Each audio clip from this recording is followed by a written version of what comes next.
And my beautiful wife has the honor of introducing someone she knows is a real hero to all of us. Ladies and gentlemen, coming live from Italy, the Prime Minister, Giorgia Meloni.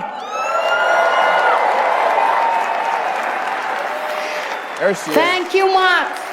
Thank you, Mercy. And good morning, CPAC. How are you? Thank you very much for this opportunity to greet you, your guests, and above all, the incredible people of CPAC. You know how much I value this gathering, and I couldn't miss this edition, even if only from afar. And today, I address you with the pride of representing as Prime Minister an extraordinary nation that is Italy. A nation with a deep, unbreakable bond with the United States. And this bond is forged by history and shared principles. And it is embodied by the countless Americans of Italian descent who for generations have contributed to America's prosperity. So to them, allow me to say thank you. Thank you for being exceptional ambassadors for Italian passion, creativity, and genius. To this incredible nation, Italy, I dedicate my full energy. Our government is tirelessly working to restore Italy's rightful place on the international stage. We are reforming, modernizing, and reclaiming our role as a global leader. We aim to build an Italy that once again amazes the world. Let me tell you, we're proving it. The mainstream propaganda machine predicted that a conservative government would have isolated Italy, deleting it from the map of the world, driving away investors, and suppressing fundamental freedoms. They were wrong. Their storytelling was fake. The reality is that Italy is thriving.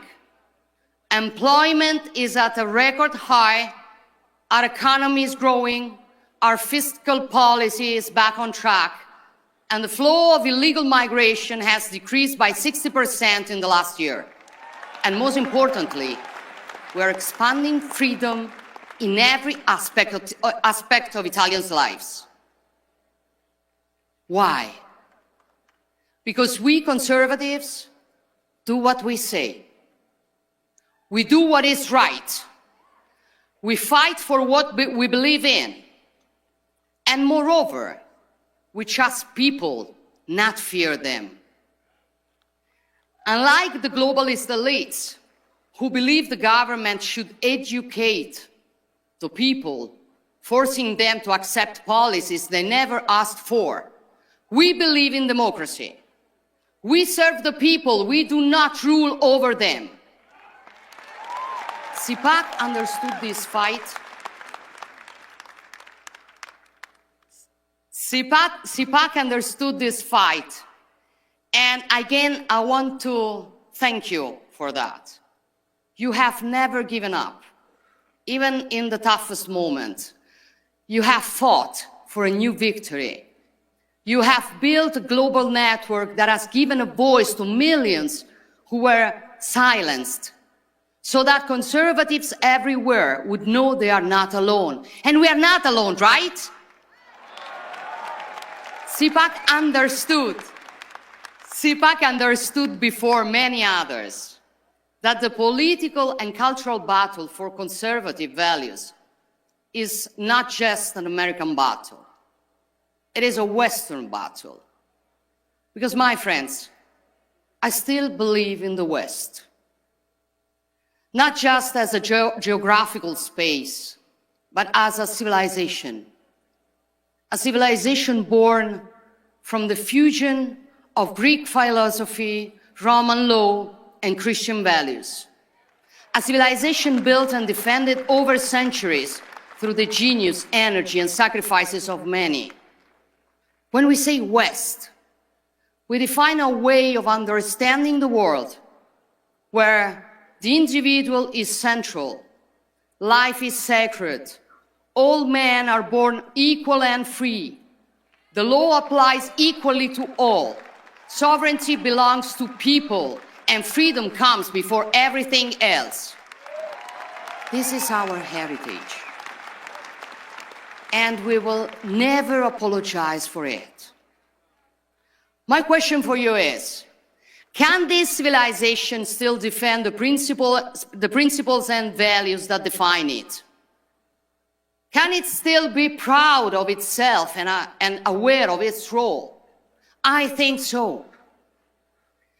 So we must say loudly and clearly to those attacking the West from the outside and those sabotaging it from within with virus of cancel culture and woke ideology, we must say to them that we will never be ashamed of who we are.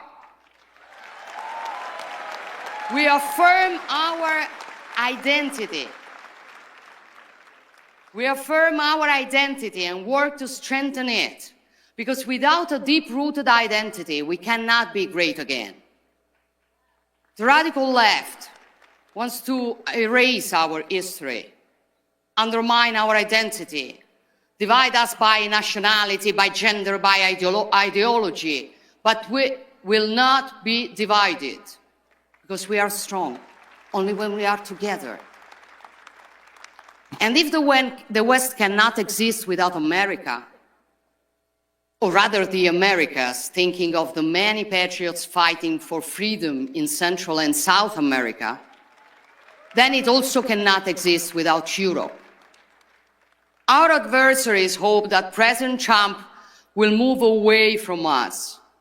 But knowing him as a strong and effective leader, I bet that those who hope for divisions will be proven wrong. I know some of you may see Europe as a distant or even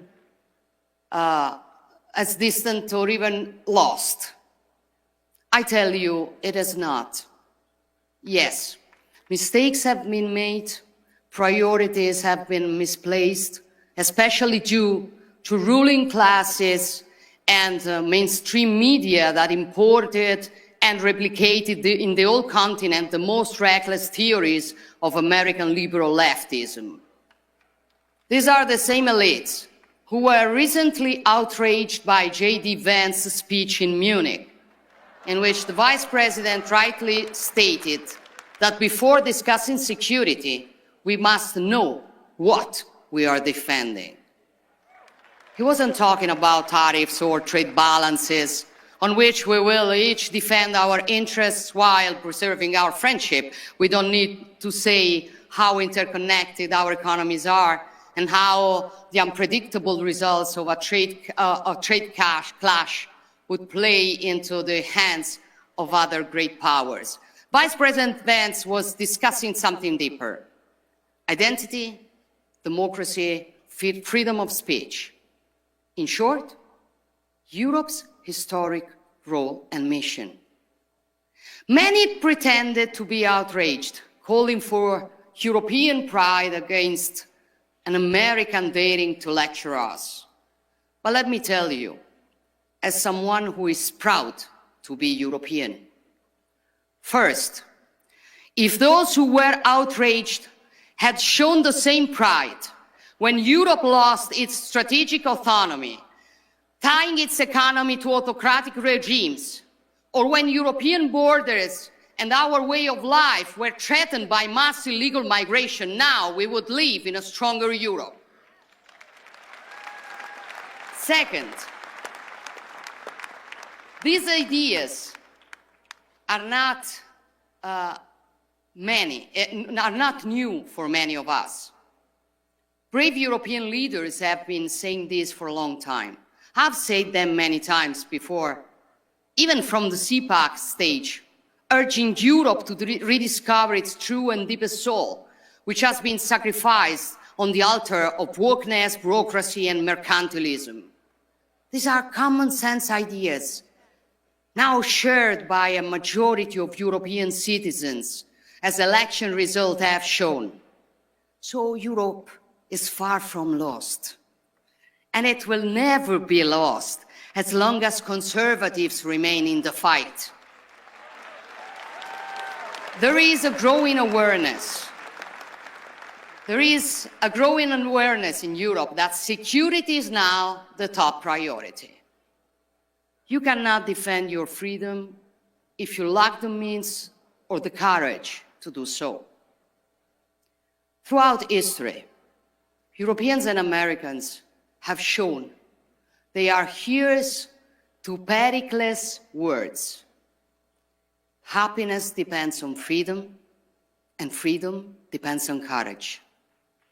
We proved this when we stopped invasions, won our independences, and overthrew dictators.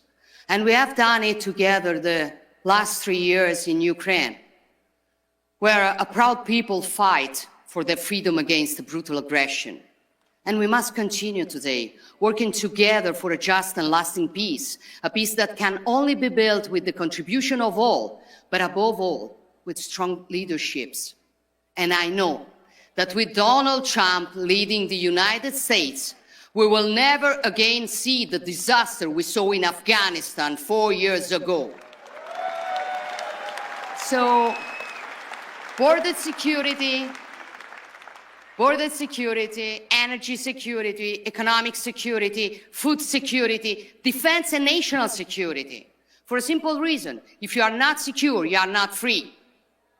And when freedom is at risk, the only thing that you can do is to put it in the wiser hands. That is why conservatives keep on growing and are becoming more and more influential in European politics. And that is why the left is nervous. And with Trump's victory, their irritation has turned into hysteria. Not only because conservatives are winning, but because conservatives are now collaborating globally. When Bill Clinton and Tony Blair created the global leftist liberal network in the 90s, they were called statesmen. Today, when Trump, Meloni, Milei, or maybe Modi talk, they are called a threat to democracy. This is the left's double standard. But we're used to it. We are used to it. And the good news is people no longer believe in their lies.